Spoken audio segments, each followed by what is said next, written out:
And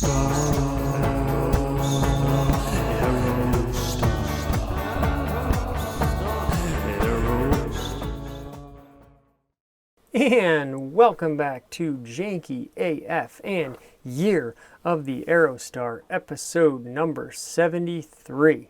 Well, I hope you've been enjoying some of that Buick content, that sweet Buick content that's been streaming out your way, Trouble in Buick Paradise. But as much as we love our Buicks, we like our Aerostars even more. And we are back with another episode of Year of the Aerostar, and I suppose we might as well get right into it. So, here we have a 1994 Ford Aerostar, listed for $19,000, and if you'll excuse me, I'll quickly look up what that is. Bad podcasting here. I suppose it's not podcasting at all. All right, sorry for that technical glitch. Rarely happens here on Janky AF, but it is janky, so, you know, what are you going to do? Listed for 19,000 Mexican pesos, which is, of course, and of course I had it queued right up, $1,047.76. Wow, so just $1,000 for this beautiful 1994 Aerostar. It's been driven 200,000 kilometers, and of course, I failed to mention, but we are still on our Mexican residency. A great friend of mine, Kyle, and shout out to Kyle, actually thought that I was perhaps down in Mexico, so that just warms my heart because, you know, perhaps I am able to convey some sort of enthusiasm about these vehicles like I am actually standing right in front of them. Sadly, we are not actually in Mexico. We are only virtually there.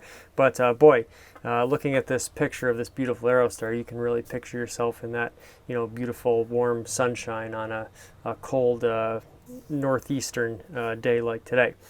So moving on, we are still in Mexico, of course, and I have learned that these there's something with the Facebook Marketplace translations that doesn't always sort of work out with these listings, but just in the about this vehicle section, that is. But we'll continue on. Automatic transmission, exterior color green, interior color blue, and of course I have my green and blue on today. Fuel type petrol, engine size 0.6 liters. Now we've gotten a lot of negative numbers for the liters. I don't understand how they're working that out. And now look at this, horsepower 555 horsepower in a 1994 Ford Aerostar. That's right, folks. I don't know how they came to that figure. Perhaps it's just a button mashing. Anytime you see one integer repeated many times, it's often an exercise in button mashing because they're trying to get the listing up. But you know, it's nice to imagine an Aerostar with 555 horsepower, anyways. So, seller's description. Let's butcher some Spanish, shall we? Que tal pongo a la venta mi Aerostar modelo 94. Factura I'm deciding how bad I want my accent to be. Original, título y pedimento, tiene placas de hidalgo, sus 3 filas de asientos, motor y calle al 100, siguiente, vendo o cambio a tratar. No motos. Soy de trato solo personas serias. Okay. I already forgot what pongo meant. I should know that. I've seen that word already. A la venta. Selling my Aerostar 94 model. Factura original titulo. Factory original title, I'm guessing. But that doesn't make much sense. Tiene placas de hidalgo. I'm guessing that's license plates or registration, something like that.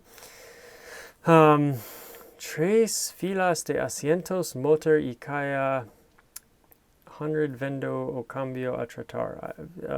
Something about trading maybe. No motos. I don't know what that means. No trades. Soy de trato solo personas serias. So only come by yourself if you're serious. I don't know. Let's see the translation, shall we? How about I put wing for sale? How about you do? My Aerostar Model 94 original bill title. Okay. And pedimento, I guess I just didn't translate that. It has Hidalgo plates. Okay, got that right. Oh, 3 rows. Tres filas. Okay, rows of seats de asientos. Okay, got that. Motor and box at 100 seller change to treat. I don't know. No bikes. Okay, no motors, no bikes. I'm dealing only serious people. Another great syntactical ambiguity there. I'm dealing only serious people. I'm dealing only serious, people. Listen to me. And boy, when you're selling an Aerostar like this, you better be serious, because this is an absolute gem. So much to go over here. We'll start with the very obvious. I mean, you have a brilliant, brilliant paint scheme here. Obviously, it's a two-tone, but obviously it's not a factory two-tone. I've never seen this sort of chartreuse color offered on an Aerostar. It looks absolutely stunning. And again, credit to the seller for the beautiful photography in front of this also wonderful green, actually multiple greens here. I love variation on a theme. I love when you have lots of different shades of one color going on, and this little tiny sort of terracotta window frame there. Just a beautiful, beautiful picture, and frames this Aerostar very, very nicely. Now, what's also cool about it is not only is it two-tone, but they've gone through the trouble of also painting the bumpers, the headlight bezels, and the grille. You know, on the sport models from the factory of the Aerostar, you would get a painted grille on darker colored models. But the bezels were never painted, or were they? I doubt myself here near the Aerostar. I do not believe the bezels were painted. I believe it was only the grille. And the bumper was never painted. Usually not painted body color. Usually they were just straight gray bumpers. So that's obviously aftermarket or DIY. It looks like there might be, a little bit of a light paint job going on here. Not quite on the, actual body crease line there.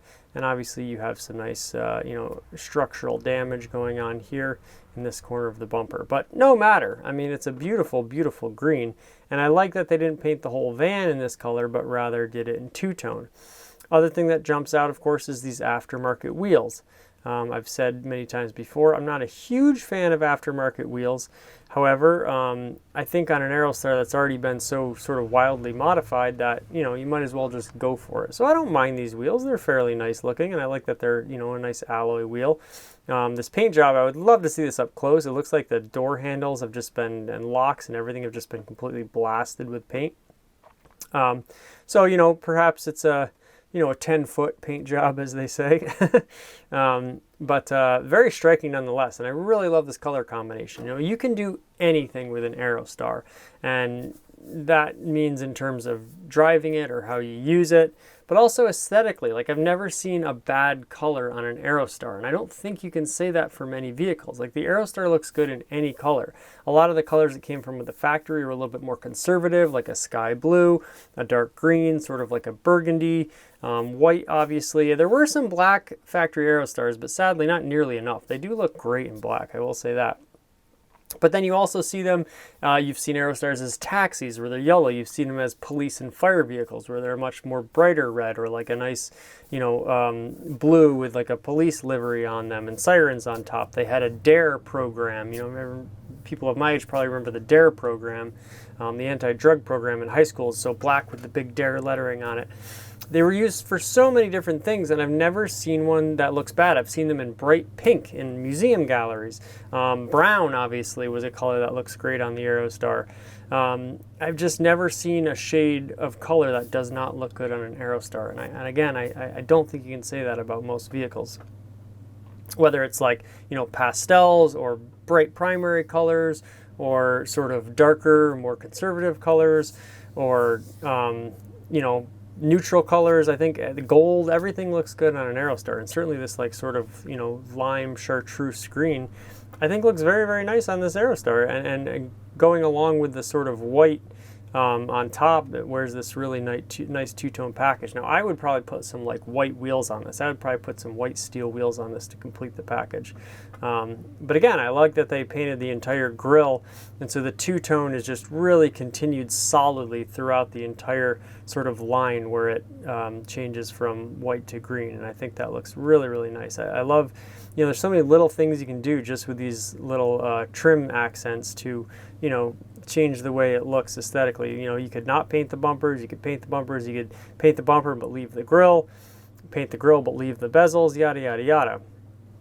But I certainly like how the entire thing, you don't see it that often, but when the entire bezel and grille and bumper area are painted, just, it fills the whole thing in with color, and yet it doesn't take away from any of the little lines or the headlights or the spokes in the grille or the crease lines in the bumpers. It's all, still there. The Aerostar did such a good job of creating sort of like depth and and interest just using like very subtle crease lines. So, you know, tribute to the mysterious person who designed the Aerostar, because I still haven't found an answer on if that was one person or if it was designed by committee. Ultimately, you think one person would have to pen the final product. Jumping backwards a second, this was the first picture, and I didn't include it because I wanted to, you know, open with that first picture. Another thing I've seen a lot of in Mexico is improvised bumper situations, we'll call it. And I really like that because A, it's very, very janky. And two, I just love the ingenuity. Now my buddy Evan, who has the 86 Aerostar that I sold him, his father built this giant big wooden slab that's on the back of it. And that certainly works. But I like this because although it's clearly not a factory bumper, there's quite a bit of care taken in making sure the bumper, you know, comes right up to the body lines. And even this little dip, this is the hardest thing with the Aerostar bumper, why it's not easy to make sort of, you know, just like humdrum bumpers, is because you have this big dip where the lift gate comes down, and it has to come down there and bend at 90 degrees and then ride alongside where, you know, you will put in your cargo when the lift gate is open.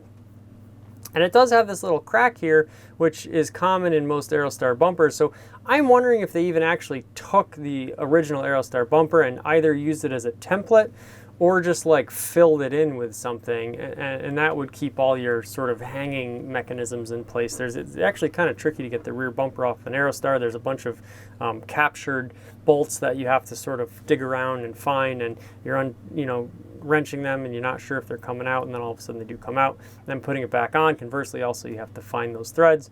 So it's a little bit of tricky business, sneaky hard. And I've actually never taken the front off, but I think that might even be more complicated because I think you may actually have to get into some of the other structure of the vehicle.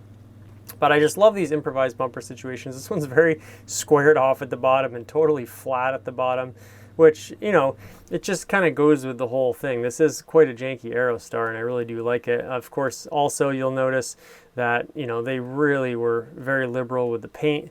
They didn't remove, well, it looks like they removed the Aerostar badge, or maybe it was already removed. The XL part of it, which is funny that those wouldn't come off in one piece, has not been removed, has been sprayed over. So in theory, if you were to buy an Aerostar badge off of eBay, which I've done quite a number of times, I have many more Aerostar badges than I do Aerostars, but, you know, we'll catch up one day. You could just place one on there and it would look quite nice in, like, you know, the silver chrome, or later they were sort of like a black and chrome.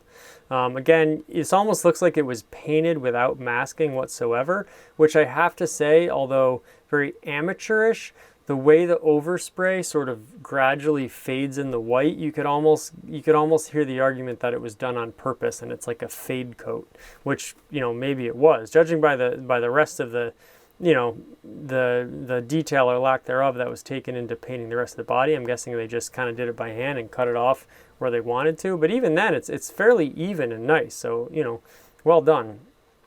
I can't tell if this rear wiper blade looks like it's painted white. So maybe actually the top and the bottom of this Aerostar were painted. It might not have been originally white, or it was, but they resprayed it. And so they went ahead and painted this rear wiper blade. Now, painting wiper blades always just looks like, you know, and this is far from a judgment, but it always just looks like a little on the tackier side to me. I like to leave those sort of accent pieces, wing mirrors and stuff like that. Usually I will not paint them. Sometimes if a wing mirror is calling out for it, go ahead and paint it. And we're talking janky here, you know, but the wiper blades here, for whatever reason, I just think they're not going to hold paint well, and if you got to switch a wiper blade. But I will say, you know, obviously they didn't get any on the glass, and it kind of looks cool in white, and it kind of highlights and accents the fact that there is a rear wiper blade on this Aerostar, which, you know, obviously not the first vehicle to have it, but, you know, just it gives it a little air of, you know, sophistication and utility, which I really, really appreciate. Moving on. I love a front picture. As we know, the face of the Aerostar is very, very nice. This is a little cockeyed sideways. You can see it looks like they've even, one of the lights was busted out here and they just went and painted right over the actual light. They figured, well, when we go to replace it, you know, it doesn't matter, it's broken anyways, just paint it. But it looks like these two lights were masked, so it's just funny that they didn't even bother to mask this light, but I don't really blame them because, you know, it's got to be replaced anyways. So that's completely painted. That would obviously need to get replaced if you were to import this vehicle into the US and try to drive it legally on these roads. Which, if you're going to do that, that would honestly be the least of your concerns with tariffs and customs and travel and licensing and all that stuff. Again, your front bumper, very, I think you could bring this back to life with some nice netting and mesh and Bondo, but you'd want to keep those grooves in there if you really wanted to do it right. But it's intact, you know, certainly better condition than many others that I've seen. And again, it's just a really cool color combination, something I've never seen. It looks like it has a little bit of a metallic in it, or at least, you know, some shine to it. Maybe it's a satin, but I quite like the color. I would almost like to see if it was a darker color on top too, like a dark green over this light green, what that would look like. But again, not only can you paint the Aerostar any color, but any combination of colors, any two-tone or three-tone scheme you can think of. And it's very easy to divide where those things should be. There's not a lot of guesswork involved, so it just lends itself really well to two-tone color schemes, as Ford themselves took advantage of. Another shot here. Okay, this is my favorite. There's always one wheel that's different. We saw this on the last very patina janky Aerostar.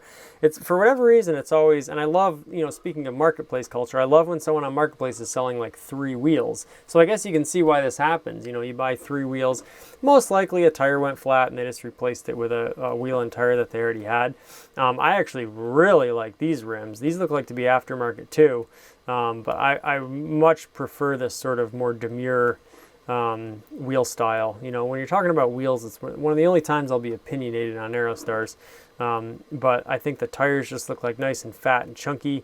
And I think if you put this all the way around, it would give it almost like more of an overlanding feel, or just I think the alloy wheel sort of takes away from the pure design of the Aerostar. And we put something a little bit more simpler, basic on there, truck-like, you know, it's like sort of just like a truck wheel. I think it, you know, gives way and highlights the actual beautiful design lines of the vehicle itself. So that's my 2 cents there, but just so funny to see. It's always not like 2, it's always just 1. There's always just one wheel that's different, and it's just funny to me. I see all sorts of like Camaros and old Corvettes. I saw a Corvette the other day that was sitting on one Camaro wheel and one just totally aftermarket wheel. I didn't see the other side of it. You see Camaros all the time that'll have one single Corvette wheel on it, and then some, and then a Steely, and then, you know, or one Corvette wheel and 3 Camaro wheels. It's like, is that all they could afford and they're working up to it? Like, I don't know, but it's hilarious when you see you know, just one wheel separate than all the rest. Very funny to me. A blue interior, as they mentioned in the listing, so I think works very, very well with the green exterior, actually, and I like that they haven't done too much to the interior. It looks like this vehicle was white originally, as we see, you know, all your inner door jambs and all that is all white. Looks like we have some nice these aftermarket. I see a blue oval, but I don't think it says Ford in there. Nice rubber panels there, or rubber mats there. Pretty basic, but I do like that it has the blue interior, not just the seats, but the entire steering wheel. And it's somewhat rare to see a blue interior in the facelifted version. Now, of course, by 94, you were into the facelifted interior, a little bit more modern. Looks like you got your power. I can't tell if, I believe those are locks and not windows, but maybe they're windows. They look a little low to be windows. I should know. Oh no, that's right. My 93 Aerostar actually has crank windows, which is funny because when I bought it, I thought, well, okay, I'm going to finally get an Aerostar with these color-coded window switches, but it had crank windows, which I think is actually really cool, especially in the sport model, because it is a, you know, a sporty vehicle, and one of the things I think that goes hand in hand with sports cars is crank windows, you know, less weight, bare bones, minimalistic, but has power. Locks and windows, I presume. I don't see a crank there, which is nice. Again, pretty good interior overall. The back's a little nicer than the front in terms of condition wise, but this is interesting. So your front bench seat here does not have the piping, and you'll see on the rear it does. So I'm guessing these are from two different sets of vans. And this is the funny thing. I've talked about this with these Aerostar seats. Of course, I love the seats. I love the two-tone. I love the materials. I love even the lines. The horizontal lines kind of mimic the exterior of the Aerostar. But even with a blue interior, Ford just did so many weird combinations over the years. Like here you have blue over gray with white piping, and here you have just two-tone blue with no piping. So they're constantly just like tinkering with little things, and I think that's cool. You know, when you think of classic cars, you think, oh, the '63 Corvette with the only 1 year only with the split window, and you know, all these classic car enthusiasts can tell you especially in the older cars and American cars. Oh, 58 this had this, and by 59 it went to this, and the double headlights and the single headlights and the fin, and yada yada yada. And if you pick apart the Aerostar, you really can see lots of little variations that would be, you know, fodder for like a trivia buff or something like that. So, you know, look closely and you'll see that these are actually two different seats. I quite like the white piping, but I want to say this one is earlier because I believe my brown 86 Aerostar has two-tone seats, but I don't think there's any piping in there. The piping, I believe came a little bit later and maybe in more upscale versions. I love the piping. I think it looks really cool, especially this white piping that breaks up this, you know, dual pattern. These little gray, almost like heathered seat looks really, really cool. But there's something about the simplicity of this just light blue over dark blue that I really, really like too. Big, solid, heavy-duty metal buckles. That's something that I really miss in cars. I just think they feel so cool. It's almost like being on an airplane when you latch them. It just feels very, you know, strong and secure. And headliner looks to be in decent condition. Just a lot of blue in here, and I think it goes great with the sort of the green exterior. So there we are, back to the beginning. Really excited I got to highlight this one before it gets sold. Geez, $1,000, you know? If you're on vacation in Mexico and you just happen to be in, you know, down there in Hidalgo, or I guess I didn't say where this is listed. It's Ecatepec de Morelos. Boy, my brain is hurting today. It's late at night when I'm recording this. I apologize. Ecatepec de Morelos, Edomex. So there you have it. A really striking, beautiful, gorgeous, exhilarating lime chartreuse green and white Ford Aerostar from 1994. Of course, it is an extended model, which I failed to mention. So I do not have a 94 in my collection. I would love to make this my 94, and I would love to have in my collection an Aerostar brought up from Mexico, and I think this is a fantastic example. It's been customized.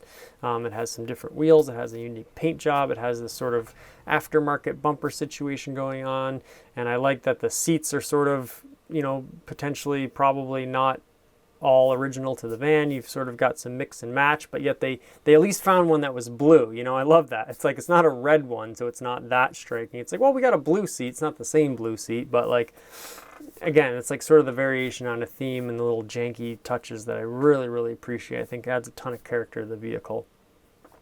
And 555 horsepower, if that's not enough for you. So,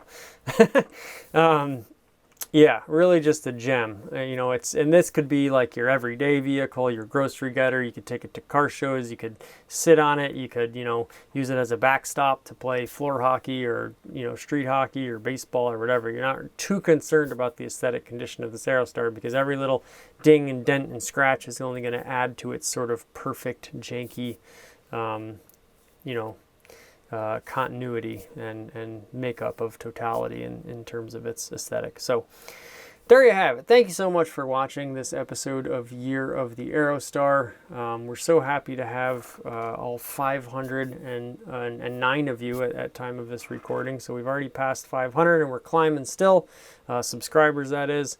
And it's not a numbers game, but it's just really cool to see that amount of people. I just got a wonderful comment saying by someone, I apologize, I don't remember your name, I just saw it real quick, saying that their parents owned an 87 Aerostar, they loved it, and they have a bunch of Ford vehicles. So the love for the Aerostar is real, and I'm very happy and honored to share it with you all here on Janky AF. So this has been the Year of the Aerostar, and we'll see you for another one very soon, and until then, Janky do Thanky.